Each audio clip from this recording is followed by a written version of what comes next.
Hi everyone. Words don't come easy to me. Immortal Words, that record was a hit in 1982. F.R. David, Tunisian-born singer, sold 8 million copies. 8 million. That's a lot of people who believe words don't come easy to them. And anyone who's ever stared at a blank sheet of paper wishing that it would fill with the words they need to communicate, or who's tried to communicate a concept. You've tried to reassure somebody and ended up giving offense. Words are not easy. But we human beings are linguistic animals. Words are everything for us. They define our reality. A table, a microphone, a speaker, who we are, what we do, everything is defined in words. Go back 500 years and say, car. Car. But today, we have saloon. We have 4x4. We have coupe. Words evolve with us. As our society evolves, so our language evolves. As our language evolves, we evolve. Words have innate power as well. Now, people understood this, and for a long time, knowledge was only given from the mouth of the master to the ear of the student. But this is not an efficient way for humanity to transfer knowledge. One tsunami, one earthquake, one plague, one famine, and whole bodies of knowledge that have built up over centuries vanish from the face of the earth. In fact, we're still trying to figure out a lot about ancient civilizations because they didn't write anything down. Would have been a lot easier if they left the handbook behind them. We might actually know what the pyramids were for then. Because we have written language, because we can write things down, we can communicate knowledge across our generations. If I want to learn chess, I can pick up a book written by a grandmaster 100 years ago and learn how he played chess. Encased in that volume is all his triumphs, his failures, his successes, his moments of glory. And it all comes to me in the time it takes me to read that book. Book. You all remember what a book is, right? I know it's the internet and Twitter and Facebook, but we all do still remember what a book looks like. It's not a flat screen. It's actually got paper in it. If we want to communicate like that, if we can communicate our knowledge through books, we can become essentially immortal. All of us can pick up the epics of Homer. Although he's now dust, we can still see the world through his eyes as we read those epics. We can have access to the flights of fantasy of Tolkien, the tales of Shakespeare, the spine-chilling stories of Bram Stoker. They're all there for us to access whenever we choose. The power of words communicates us that. And that we can see how language evolves by the language they have used and how we use it differently. However, in today's digital society, we seem to be devolving language rather than evolving language. We now use 3-letter acronyms for many things. I've actually had people in a conversation, when I've said something, tell me, lol. You what? Lol. When I was young, my mother chastised me terribly for lolling because it means to walk indolently. A pennant lolls on a mast when there's no breeze. When I laugh out loud, when I communicate that I'm laughing out loud, there is this raucous, effervescent laughter that bubbles up through me and comes out and has the other person. It pulls them into my mirth and has them enjoy it with me. Lol. How does that communicate it? If you want people to understand what you're saying, say what you mean. And words give you that power. James Flynn in the US in 2008 did a study. Preschoolers born into professional families had a vocabulary of around 2,000 words. Those in middle-class families, 1,200. Those in families on welfare, 600. Your power over words is your power over your life. They define not just you and your reality, but they can actually determine your socio-economic success and status in life. When I was editor of a business magazine, I interviewed hundreds of entrepreneurs.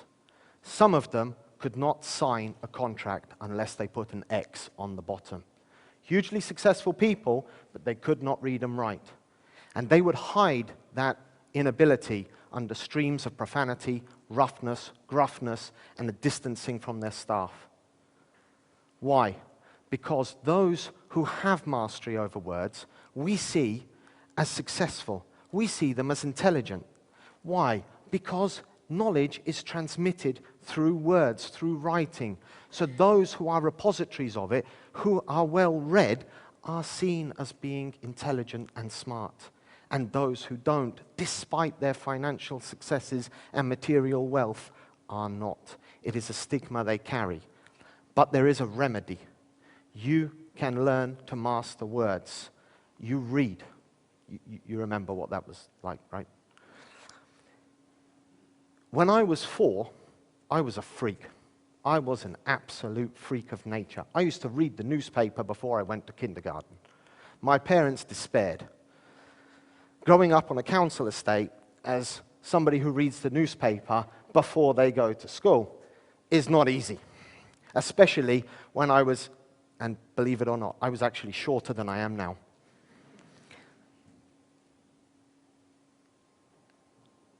When I was lucky, though, because my father had a large number of books at home. Not because he was into reading, but they matched the furniture perfectly. Now, I would pull down volumes off the shelf to read, but I struggled because it wasn't 2 lines before I hit a word I didn't know. So I used to ask my parents, what does this word mean? What does that word mean? And it didn't take many hours for them to get tired of that game. So my father pulled down this big dusty dictionary off the shelf and handed it to me and showed me how to use it. And it was like he gave me the key to the city. All this knowledge, all this accumulated wisdom all over these shelves was mine for the taking. And I spent a huge amount of time digesting that stuff. My mother would say, go out and break things with your friends. But no, I was locked up in the world of words. Now words, like I said, have power.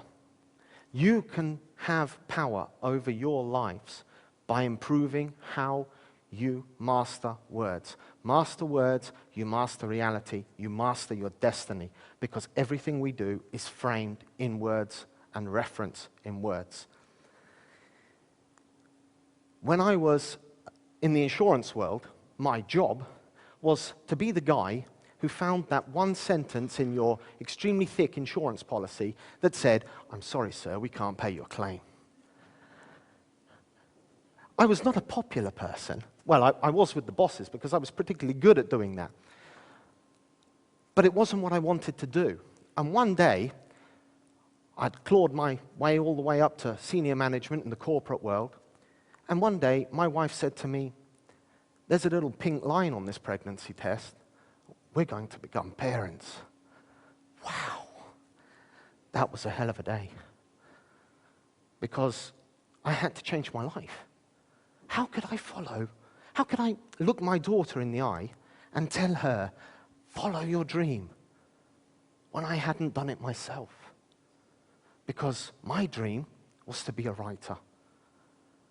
That's when I'd spent so much time locked in words.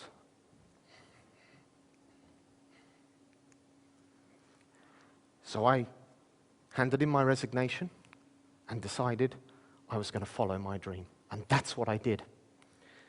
I took an assistant journalist position. Not easy to do. Top of the food chain, bottom of the food chain. Big difference. New life. But I was following my dream. And 3 years later, I was editor-in-chief. I managed writers. I managed a design studio. I had 15 publications that I was personally responsible for. For most writers, that is as good as it gets. You don't get much better than that. Now, my father told me I was nuts when I quit my corporate job, and I kind of believed him. When I was editor-in-chief, reached the top of where I could get, and I quit again, my father thought I was completely loopy, certifiable. I think it was just about ready for an intervention. But I did it because I found I had a dream within a dream. Ooh, spooky. That dream was to be my own boss. So I opened my own communication company, and a year later in business, I was doing business across 4 continents, for large companies, for small companies, helping people master words for their communications, for their corporate communications, for their, even for their essays.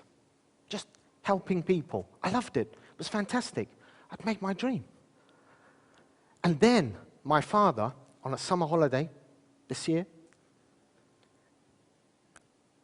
as we all sat around the pool, he hugged me and he said, "Son, I'm proud."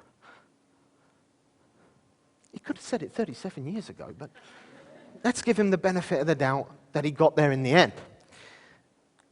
Words have intense power. Intense power. Tell somebody you love how much you love them and watch them fill up. Tell somebody you no longer love them and watch them twist in pain. Be careful what you say. Words have huge power. Words are a very, very powerful thing. If you tell yourself you're going to be successful and you say it every single day, you will believe it. You will do it. You will achieve because you will overcome. You've got to stop that little voice in your head that says you cannot. Impossible is nothing. You can do whatever you need to do. You just need to master the voices and to hear the right words. If you can do that, you can do anything.